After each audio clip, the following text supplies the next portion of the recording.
진짜 내년 총선거 중요합니다. 대한민국의 운명이 걸렸다고 해도 과언이 아니에요. 호기롭게 버티던 장제원이 날아갔어요. 버스 92대 4천여 명을 동원해서 윤석열에게 무력 시위를 했잖아요. 나는 물러나지 않겠다고. 그런데 그건 호기가 어디 갔는지 싹 아버지 앞에 가서 무릎 꿇고 울면서 이제 잠시 물러나려 합니다. 이런 말을 남기고 이제 국회의원 총선거에 출마를 하지 않겠다라는 거예요. 대통령실의 압박이 계속해서 있었던 것은 이제 보이는데 또 그렇게 전해지고 있고 정말로 극악무도한 놈들이죠. 대통령실의 당무 개입이 너무 심각한 거죠. 어제는 급기야 김기현 대표도 무릎을 꿇고 물러났습니다. 당대표직에서 사퇴를 한 거죠. 울산 남구에서 이제 출마를 할지 안 할지까지는 얘기를 하지 않았는데 그것도 이제 못할 가능성이 상당히 커요. 결국에 대통령실의 압박에 못 이겨서 결국에 이제 그만둔 걸로 이제 보입니다. 자, 맨 처음에는 이준석 대표를 물러나게 만들었죠. 윤핵관들을 동원해서 갖은 압박을 합니다. 대통령실에서. 그래서 이제 물러났어요. 안철수 대표도 물러나게 만들었습니다. 갖은 모욕을 다 줬죠. 그때 이제 활동하는 사람들이 다 윤핵관들이에요. 이 장제원, 권성동, 김기현 이런 사람들이죠. 그런데 이번에는 본인들 스스로가 이제 토사구팽이 당하는 거죠. 못 믿겠다는 거예요. 윤석열의 화법은, 윤석열과 한동훈의 화법은, 검찰의 화법은 못 믿겠다라는 겁니다. 절대 못 믿겠다. 왜냐하면은 박근혜 대통령 탄핵 당하는 거 봤잖아요. 그 당시 주축이 권성동 이런 사람이었잖아요. 장제원, 권성동, 뭐 이준석 이런 친구들이 이제 앞장서서 박근혜를 탄핵을 시켰기 때문에 여야가 합동으로 박근혜 탄핵을 가결시킬 수 있었던 거잖아요. 윤석열도 지금 막 불안하거든요. 마음 심리 상태가 아주 불안합니다. 폭군처럼 아주 불안해요. 그러니까 이런 무도한 행위들을 할 수가 있는 거예요. 무도한 행위. 그런데 얘네들이 이 국힘을 좌지우지하고 마음대로 쫓아내고 몰아내고 출마를 못하게 하고 이런 힘의 원천은 어디 있느냐. 저는 캐비넷이라고 보고 있거든요. 바로 캐비넷이다 이거죠. 장제원도 캐비넷에 무릎을 꿇은 거죠. 총섭처의 대표한테 6천만 원을 쪼개기 후원 받았다는 의혹도 있고 본인 집안 자체가 동서대학교 재단, 대학교 재단 자체를 운영하고 있잖아요. 정말로 큰 예산이 수천억에 달하는 그런 대학을 운영하고 있어요. 그거 탈탈 털면 안 나올까요? 조국 전 장관의 기준에 비추어서 턴다면은 정말로 많은 것들이 나올 겁니다. 정말로. 또 위믹스인가요? 거기서 코인 10억 원어치 이제 받았다라는 기사도 나왔는데 뭐 기부를 받은 건지 어쩌 받았는지 모르겠지만 동서대학교에서 기부 받았다는 기사도 있었잖아요. 털면 당연히 나오죠. 김기현 대표 땅기현이라는 별명 있잖아요. 털면 나옵니다. 거기도 본인이 울산시장과 국회의원 재직 시에 본인의 바로 땅에 인접해서 도로가 지나가도록 노선을 변경했다는 그런 의혹이 있고 땅 투기를 많이 했다라는 그런 의혹이 있잖아요. 그 외에도 여러 의혹들이 너무 많아요. 고래고기 얘기도 나오고 여러 가지 얘기들이 많이 나오죠. 본인의 또 친동생이 아마 울산 지역에서 레미콘 업체를 또 운영하고 있다고 합니다. 그래서 울산의 관급공사라든지 모든 공사할 때 김기현 대표의 동생 회사가 매출이 급증했다 이런 얘기들이 있어요. 그래서 털게 되면은 이게 엄청나게 많이 나옵니다. 횡령, 배임 이런 게 잔뜩 나오는 거죠. 직권남용.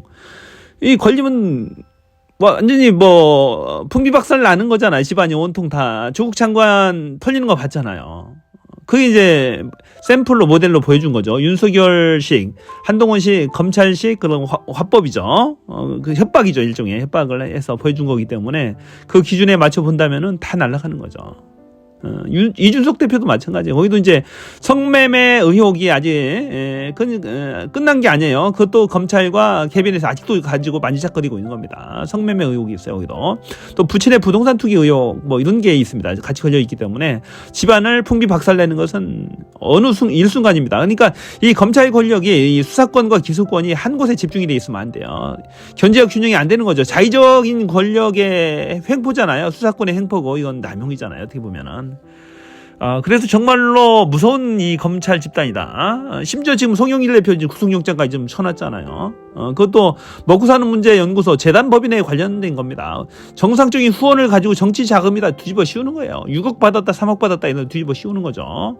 아무 문제 없다고 봅니다. 보니까 문제 없는데 재단법인에 후원 받은 거 그럼 재단을 어떻게 운영합니까?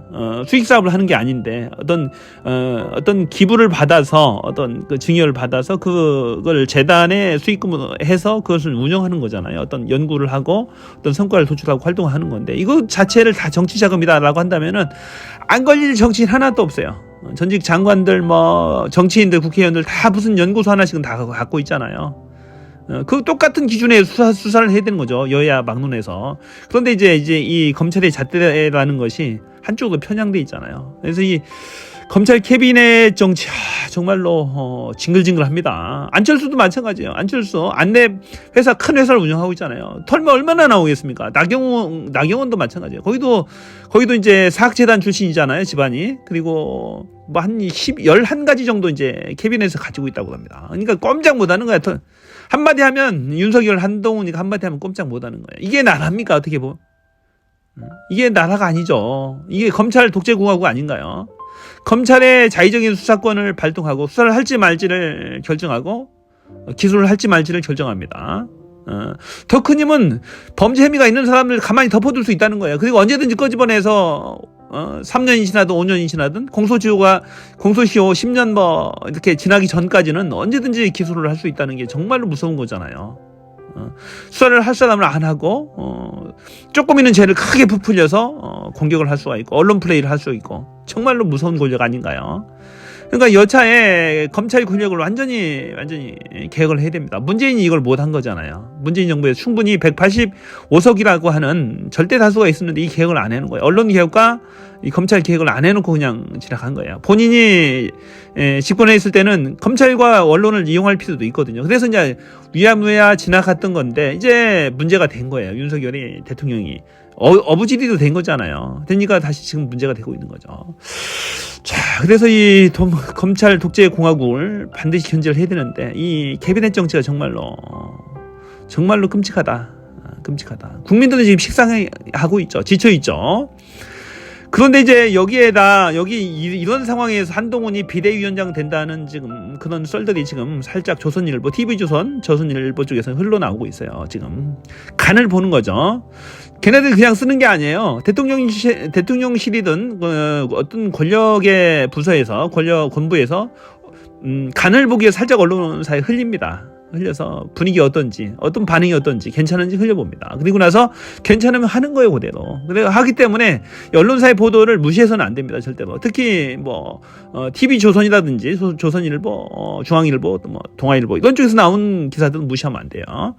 근데 상당히 설득력 있는 얘기입니다. 아무도 못 믿는 거죠. 윤석열의 입장에서는 한동훈 정도가 돼야 본인의 호위무사잖아요. 지금 호위무사를 뭐 한 10년 20년 넘도록 계속 해왔어요. 한동훈과 윤석열은 한 몸입니다. 똑같이 수족같이 움직이고 있어요. 어떻게 보면 범죄 혐의 공동체죠. 계속해서 어떤 것들을 태블릿 PC부터 해가지고 특검 때부터 해서 계속해서 둘이 모의하고 그렇게 손발을 맞춰왔던 겁니다. 그래서 지금의 윤석열과 한동훈이 탄생한 건데 정말로 이제는 국민들의 식상해하고 이 검찰 독재공화국 집권 1년 6개월 내내 한 것이라고는 수사와 기소, 압수수색 이거밖에 없어요. 이재명 대표 뭐 350회에 가까운 압수수색, 조국 장관 탈탈 털고 송영길 대표도 100회 넘는 압수수색 계속해서 지금 구속영장 청구까지 갔잖아요. 아직도 이재명 대표 또 구속영장 청구하려고 또 만지작거리고 있는 것 같아요. 지금 또 김혜경 여사 법카를 또 털고 있잖아요. 86,000원 가지고 초밥이니 샌드위치니 그거 가지고 또 세탁소까지 압수수색하고 계속해서 털고 있어요. 정말로 이게 나랍니까 이게. 정치를 하는 게 아니고 이건 수사를 하고 있어요. 전 국민을 대상으로. 협박 정치를 하고 있는 거죠. 보복 정치를 하고 있는 것이고. 정말로 대통령이 됐으면 모든 거 다 용서하고 큰 대의를 가지고 나라의 앞날만 생각하고 어떻게 경제를 부흥시킬 것인가, 대한민국을 어떻게 전 세계 반열에 똑바로 올려놓을 것인가를 고민해야 되는데 본인이 지은 죄가 워낙 많다 보니까 본인의 가족 피위 혐의들, 범죄, 장모 지금 유죄 확정 받았잖아요. 본인 부인 수가지, 뭐 5가지 10가지가 넘는 것 같아요. 보니까 여기 범죄 혐의들을 받고 있고 본인 스스로도 범죄 혐의가 잔뜩 지금 껴 있잖아요. 수사 고소고발도 많이 돼 있고 본인 재판도 많이 돼 있고 하기 때문에 차기를 본인이 쟁취하지 않으면, 차기 정권을 창출하지 않으면 본인은 깜빵 간다. 본인 집안이 풍비박살난다. 하기 때문에 이렇게 무리수를 두는 거예요. 언론을 장악하려고 하고, 왜곡시키려고 하고, 국민들을 통제하려고 하고, 정상적인 언론을 막으려고 하고, 야당을 탄압하려고 하고, 유력한 야당의 대선 주자들을 수사를 통해서 잡아 가두려고 하고, 어떤 옥새를 채우려고 하는 것이죠. 그래서 이 극악무도한 윤석열 한동훈 검찰 독재 공화국이 지금 이 극악무도한 행위들을 하고 있습니다. 그래서 우리 민주 시민들은 정확하게 이것을 깨닫고 앞으로 4월 10일 다가오는 4월 10일 선거에서 정확한 심판을 해야 됩니다. 어떻게 보면 재앙이 될 수가 있습니다. 과반 의석 3분의 2 이상을 획득하지 못한다라고 한다면은 윤석열에게 또다시 제2의 날개를 달아주는 격이 돼요. 헌법 개헌을 저지할 수 있는 게 200석입니다. 법률안 제2 요구해서 관철시킬 수 있는 게 대통령의 법률안 거부권을 무력화시킬 수 있는 게 200석입니다. 또 대통령을 탄핵 소추하고 할 수 있는 의석수가 200석이에요. 그래서 200석 이상을 강력한 야권에 몰아줘야지 윤석열의 독주와 폭주를 견제할 수 있다는 것을 말씀드립니다. 대통령 선거도 마찬가지지만 국회의원 선거도 마찬가지예요. 절대 장난으로 하시면 안 됩니다. 잘못 대통령을 뽑아놓으니까 경제가 폭망하잖아요. 당장 나의 생활에 영향을 미칩니다. 나의 경제력에 영향을 미쳐요. 가처분 소득이 줄어드는 거죠. 하기 때문에 대통령을 잘 뽑아야 되듯이 대통령을 견제할 수 있는 국회의원을 반드시 잘 뽑아야 됩니다. 그래서 우리 민주 진영들이 확 견제할 수 있도록 힘을 실어줘야 되는 거죠. 자, 여기까지입니다.